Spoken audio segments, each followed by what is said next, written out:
시청자 여러분 안녕하십니까? 2026년 3월 13일 배승의 뉴스 배송 시작합니다. 이재명이요, 오늘 미국한테 또 맞았습니다. 제가 보니까요, 미국은요, 이재명을 경제적으로 말려 죽이려고 하는 것 같습니다. 이재명 정부에 계속해서 타격을 입혀서 국민들이 계몽돼서 국민들이 이재명의 정권을 믿지 못하고 이재명의 정권을 교체하도록 그렇게 만드는 방법을 쓰는 것 같습니다. 오늘 미국에서 이재명을 또 한 방 때리고 말았는데요. 그 소식과 함께 또 지금 여당 내부가 바람잘 날이 없습니다. 한쪽에서는 이재명의 공소 취소를 하자, 또 한쪽에서는 이재명의 공소 취소를 가지고 검찰과 거래를 했다, 이러면서 맞붙고 있습니다. 바로 김어준이 제기한 이재명 탄핵설이죠. 이재명 탄핵설까지 모락모락 피어나고 있는데 이재명이 과연 국정 운영에 동력을 얻을 수 있을까요? 국정 운영의 동력도 상실될 겁니다. 이런 식으로 해서 이재명의 이 운명이라는 것은 정해져 있는 그곳, 바로 내리막길, 차디찬 내리막 감옥 그 끝에서 맞이하게 될 것입니다. 저는 그래서 이재명에 대한 뉴스를 준비하면서 보니까 이렇게 이재명에 대한 비판 뉴스 그리고 공격할 뉴스가 많은데 도대체 국민의힘 내부에서는 왜 국민의힘 내부를 가지고 싸우는 걸까? 이런 생각이 들더군요. 특히나 오세훈 서울시장, 지금 서울시장 자리가 안전합니까? 오세훈 서울시장은요, 민주당의 정원호, 그러니까 이재명이 밀고 있는 성동구청장 정원호한테도 지지율이 2배 정도로 밀리고 있는 이런 상황입니다. 그러니까 이름도 모르는 사람한테 밀리는 이런 상황 속에서 오세훈이 선택한 길이라곤 장동혁 지도부를 흔들고, 그리고 자기가 서울시장에 나갈지 말지를 조율하면서 사실상 서울시장 선거를 포기하고 서울시장 선거에 나가서도 사실은 당대표 선거 운동을 하면서 다음 당권을 노리는 이런 계략을 짜고 있는 게 아니냐. 이것이요, 저만 보이는 게 아니라 많은 사람들의 눈에 그렇게 오세훈이 아주 비겁하고 비열한 행동을 하는 게 보이기 때문에 오세훈에 대해서도 비판을 하는 건데, 이 오세훈이 이렇게 국민의힘을 공격할 것이 아니라 지금 서울시에 민주당이 하고 있는 이런 부분들, 이런 거를 공격해야 되는 거 아닙니까? 그리고 질 선거, 이길 선거가 따로 있습니까? 질 선거라 하더라도 한 사람이라도 우리 편으로 끌어들여서 이길 수 있는 선거를 만들어야 그게 진짜 정치인 아닐까요? 그럼 이길 선거가 따로 있고 질 선거가 따로 있습니까? 분위기 따라서 지지율 나오는 거에 따라 가지고 이번 판은 졌으니까 하지 말아야지, 이렇게 한다고 하면 누가 정치를 합니까? 아무리 안 된다 하더라도 이번엔 내가 이긴다, 우리 팀이 이긴다, 으쌰 해가면서 한 사람 한 사람씩 더 모아가지고 우리 편으로 모아서 이길 수 있게 만드는 것, 그게 선거 아닙니까? 그래서 우리가 뭐도 하는 겁니까? 사람들 당원을 모으고, 그리고 선거와 관련해서 부실 선거를 알려주면서 선거 본투표에 더 오라고 하는 것이고, 이런 것들을 하는 건데, 오세훈 서울시장 지지율에서 밀리니까 장도연 대표 공격해가지고 자기 몸값 키워서 당대표 하려는 이런 꼼수, 이거 안 되는 거 아니겠습니까? 또 하나, 한동훈계도 마찬가지입니다. 한동훈 있으면은 뭐가 다 되는 겁니까? 장권 장악하려고, 그러니까 다음 장권 장악하려고, 당권 장악하려고 지금 그런 시도를 하는 건데, 그런 시도들이 결국 국민의 눈에 어떻게 보입니까? 집안 내부 싸움으로 보이는 겁니다. 집안 내부 싸움을 하면요, 부처님도 등을 돌린다고 했어요. 부처님도 안 본다고 했어요. 그 정도로 내부 싸움을 하지 말아야 되는 겁니다. 자, 지금 민주당의 내부 싸움 분열이 일어나고 있지 않습니까? 대형 스피커인 김어준을 시작으로 해서 이재명을 공격하고 있고, 정청래는 이런 김어준에 대해서 입국 다물고 있는데, 이런 좋은 기회에 국민의힘이 나서가지고 으쌰 해서 하나가 돼서 이재명을 공격한다면 이길 수 있는 거 아닙니까? 제가 오늘 준비한 뉴스를 보니까 이렇게 이재명에 대한 비판 뉴스, 공격 뉴스가 많은데 국민의힘 뭐하고 있는가? 이런 안타까운 생각이 들더라고요. 게다가 언론들은 또 하나같이 어떻습니까?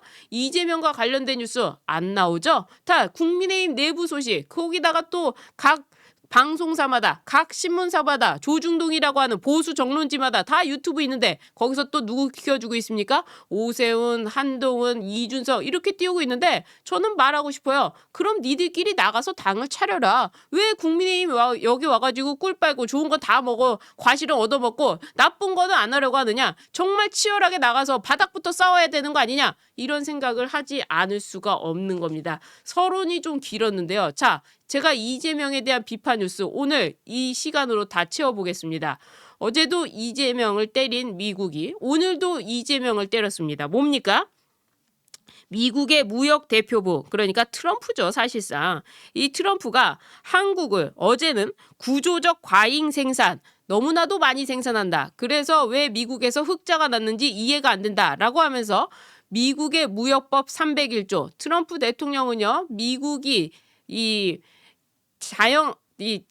미국이 관련해 가지고 공장들을 다 미국으로 끌어온 다음에 미국의 일자리를 만들려고 하고 있습니다. 자, 이런 상황 속에서 미국의 이 관세를 올리는 것, 이 관세를 가지고 계속해서 투자를 유치하는 그런 지렛대로 사용을 했죠. 자, 그런데 그게 미국의 법에서, 그러니까 미국 법에서 위반이라고 하면서 의회가 원래 관세를 내야 되는데 트럼프 행정부가 했다는 이유로 그 관세를 무효로 했습니다. 자, 그런데 트럼프는 그것도 알고 있었습니다. 트럼프 대통령이 바보입니까? 거기 같이 있는 변호사들이 몇만 명입니까? 자, 그래서 플랜 B가 있었죠. 뭡니까? 미국의 무역법 301조입니다. 이 미국의 무역법 301조는요.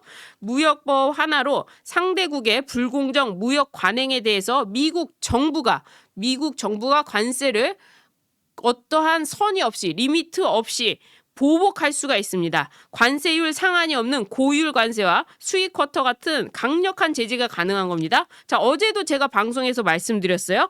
왜 한국이 미국에서 과잉 흑자를 내고 있는가? 이거 문제가 있어서 전자장치, 자동차 부품, 기계, 철강, 선박 여기에 대해서 조사를 하겠다고 했는데 오늘은 또 뭘 얘기했느냐? 오늘은요. 한국, 니들 강제 노동하고 있다며? 그래서 한국을 상대로 또 강제 노동과 관련된 미국 무역법 301조 조사에 착수한다고 미국에서 오늘 또 밝힌 겁니다. 이게 어떤 것이냐? 지난 2024년 4월 북한 주민들의 강제 노동으로 생산된 이 중국산 수산물이 국내에 유입된 바가 있는데 이걸 가지고 미국이 경고한 바가 있습니다. 그러니까 북한산 지금 우리가 받아들인다고 정동영이 얘기하지 않았습니까? 중국을 통해서 받아들이고 하는 거. 자, 이런 것들을 관련해서 미국이 보복 조치를 한다는 거예요.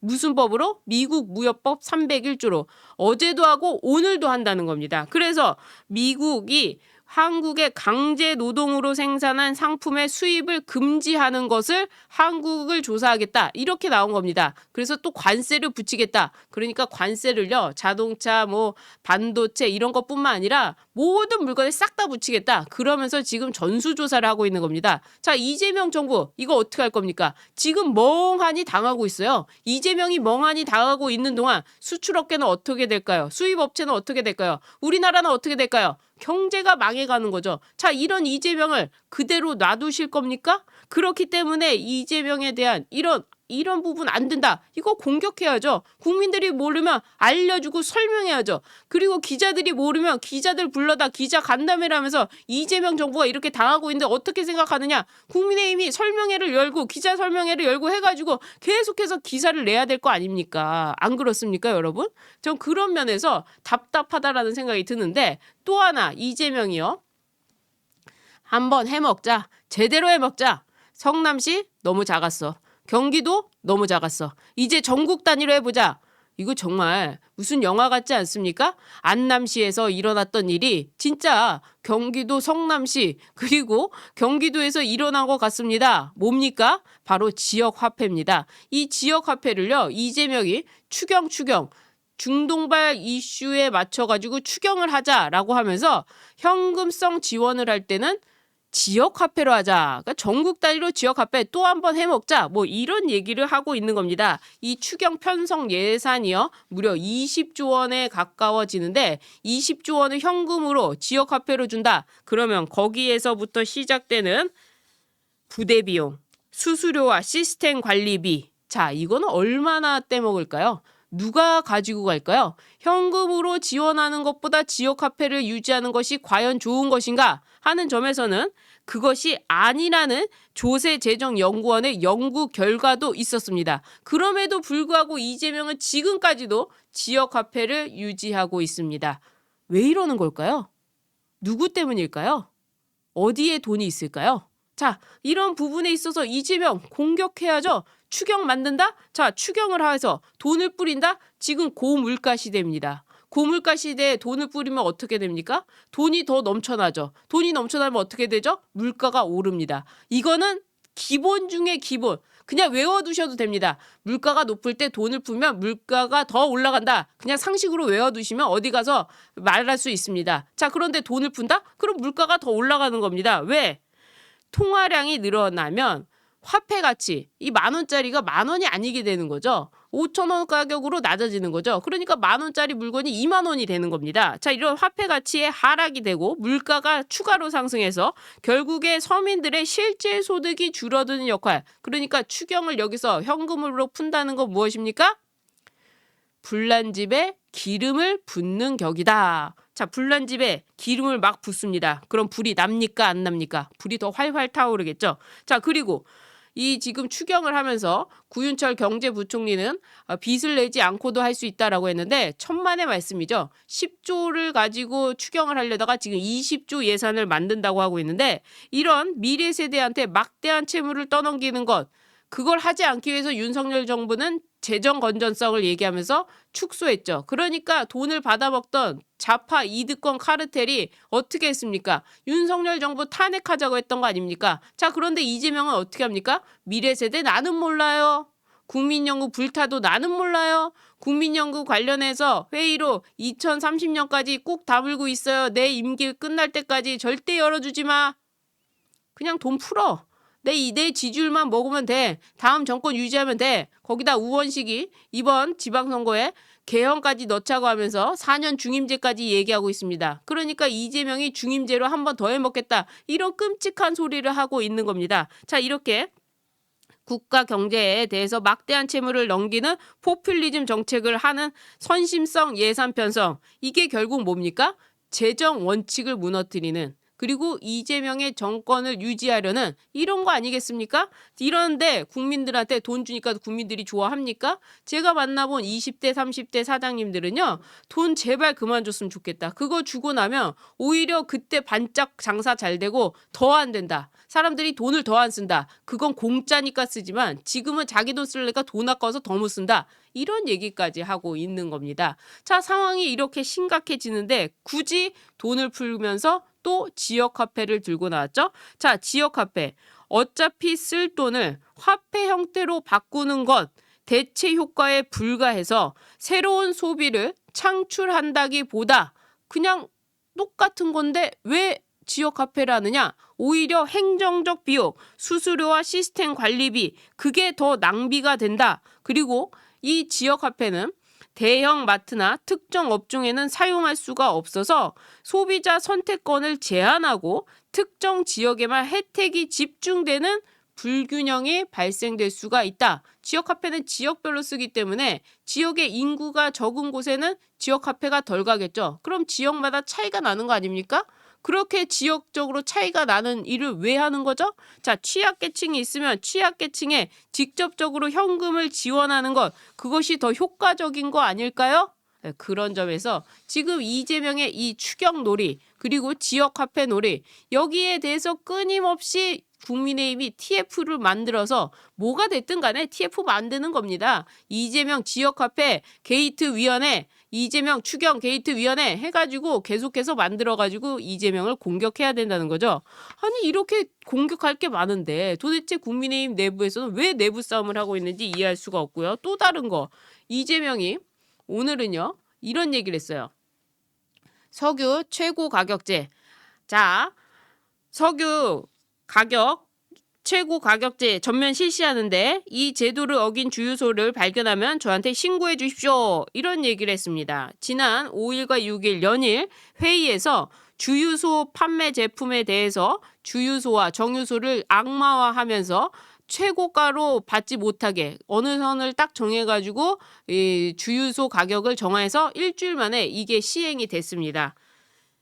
이렇게 이재명이 말하니까 실시하는 업체들을 생각해 보십시오. 얼마나 당황하겠습니까? 그렇게 이재명이 완전히 사정정치, 공포정치하고 있다는 거죠. 자, 그런데 문제는 이겁니다. 오늘부터 시작되는 석유 최고 가격제는요. 이 1997년 유가 자유화 이후 무려 30년 만입니다. 가격 상한선을 설정하는 건 1970년대 오일 쇼크 외에는 시행된 사례가 없는 초강력 대책입니다. 그러니까 근본적인 해결책이 아닌 겁니다. 정부가 인위적으로 가격을 누르면 공급이 위축될 수가 있습니다. 그렇지 않겠습니까? 내가 물건을 팔아서 남겨야 되는데 그것보다 못 팔게 하면 그 있는 기름 안 팔 수 있겠죠. 그래서 미국에서도 이 오일 쇼크가 났을 때 이 가격을 시행했다가 주유소에서 물건을 안 팔아서 주유소에서 줄 서 있는, 그래서 실패한 행정 중에 하나고, 우리나라도 이 그 정권 이후에는 하지 않았던 겁니다. 그런데 이재명이 독재 정권으로 지금 가는 거죠. 이게 장기화될 경우에는요, 유류 소비가 많은 대형 승용차 이용자에게는 사실상 더 많은 보조금이 지급되는 효과가 되는 겁니다. 그러니까 차등이 되는 거죠. 승용차 이용하는데 별로 기름을 안 넣는 차, 그리고 기름을 많이 넣는 차, 그러면 이 상대적인 효과가 어떻게 되는 겁니까? 기름을 많이 넣는 차에게만 유리하게 되는 이런 효과가 나타나는 겁니다. 그러니까 차등의 문제가 발생하는 거죠. 또 하나, 이런 손실, 계속해서 말씀드렸듯이 정유업체와 주유소가 자신의 손해를 보고 팔 것인가? 그럼 안 판단 말입니다. 만약에 팔아서 손해가 나면 어떻게 될까요? 정부한테 손해를 요구하겠죠. 자, 그 손해는 또 누가 줍니까? 정부가 줍니다. 그럼 그건 뭐죠? 국민 세금이죠. 이거 지금 국민한테 대규모 사기를 치고 있는, 뻔지 사기하고 있는 겁니다. 자, 이렇게 국제 유가 불안이 얼마나 지속될지 모르는 상황에서 다른 것들이 있습니다. 자, 뭡니까? 유류세가 우리는 절반 이상이잖아요. 주유소 기름이 왜 이렇게 비쌉니까? 다 유류세 때문 아닙니까? 유류세 낮추라고 해도 절대 안 낮추는 이유가 뭡니까? 짭짤하거든요. 국가 입장에선 유류세만큼 좋은 게 없거든요. 그래서 해외 나가면 기름값이 싼데 우리나라만 비싼 게 바로 이 유류세 때문이죠. 그렇게 유류세 갖다가 장사치하는 겁니다. 그러니까 그 유류세 인하하면 되죠. 그리고 취약층, 예를 들어서 대형차라든지 버스라든지 운송업체라든지 이렇게 화물업체 하시는 분들, 그렇게 취약한 부분에 대해서 보조금으로 지급하는 것이 훨씬 더 유리할 수도 있겠죠. 그리고 정부가 가지고 있는 비축률을 방출할 수도 있겠죠. 그리고 또 이것이 오래 갈 수도 있기 때문에 국민들로 하여금 대중교통을 이용하도록 유도할 수도 있겠죠. 자, 이런 식으로 여러 가지 방법이 있습니다. 왜냐? 중동발 이슈라는 거는 잠깐의 문제일 수 있기 때문입니다. 언제 갈지도 모르는 것이고, 그렇기도 하지만 이것이 장기화가 안 될지도 모르는 아주 그 불투명한 상황이라는 거예요. 그러면 정부가 할 수 있는 것부터, 가장 쉬운 것부터 유류세 낮추면 되는 겁니다. 그런데 이 소비자에게 직접적인 영향을 주는 석유 최고가제를 한다? 이것은 시장의 원리를 무시하는 거고 시장을 교란시키는 것이죠. 그렇기 때문에 이것은 가장 비상수단으로 썼어야 되는 건데, 이런 강력한 수단을 지금 너무 빠른 속도로 사용하기 때문에 나중에 또 이런 사태가 발생했을 때 국민들이 또 이걸 요구할 거 아닙니까? 유가 변동 때마다 비슷한 개입 요구가 반복될 수 있다는 점에서 이 상황은 지금 언론들이 사설을 통해 가지고 단기에 그쳐야 된다, 이런 얘기까지 하고 있는 겁니다. 자, 이재명이 이렇게 시장 경제체제, 시장 원리를 무시하면서 하는 이런 정책 비판해야 되지 않을까요? 석유 가격 최고제 해가지고 주유소 나쁜 놈들 만들어서 신고하는 게 정답입니까? 자, 이런 거 비판해야죠. 또 하나, 지금 OECD 대사에 누구를 임명했느냐?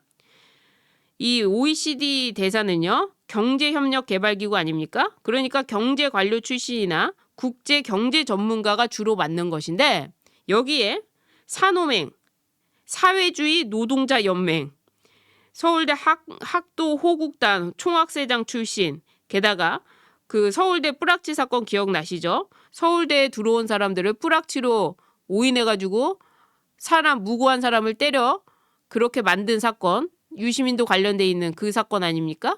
자, 그런데 여기서 징역받은 사람, 그리고 박노해 씨와 사회주의 계급을 표명한 산호맹을 결석하고 국가보안법으로 구속 기소돼서 15년 확정된 뒤 수감 생활을 한 이 사람, 김대중 정부 때 사면받은 이 사람을 OECD 대사로 임명을 한 겁니다. 세계 경제 현안을 조율하는 OECD. 여기에 산호맹이 웬 말입니까, 여러분? 자, 이거 지적해야죠. 그리고 이미 이 다자 외교의 최전방으로 꼽혔던 주 유엔 대사에 아무런 관련도 없는 이재명의 사법연수원 동기 차지훈 변호사가 임명됐었습니다. 자, 이재명의 동기, 사법연수원 동기들이 줄줄이 임명되고 있는 이런 상황입니다. 민정수석실부터 시작해서 민정비서관, 법률비서관 곳곳에서 자기 사람들 심어놓고 있습니다. 윤석열 정부 때 뭐라고 했습니까? 검찰 정부라고 했습니다. 그럼 이재명 정부는 뭐라고 해야 될까요? 이재명 정부는 피의자 정권? 피고인 정권? 아니면 범죄 형사 변호인 정권? 뭐 이렇게 해야 되는 겁니까? 이렇게 비판할 게 많습니다. 이 인사 하나만 보더라도 산호맹이 OECD 경제 여기 왜 갑니까?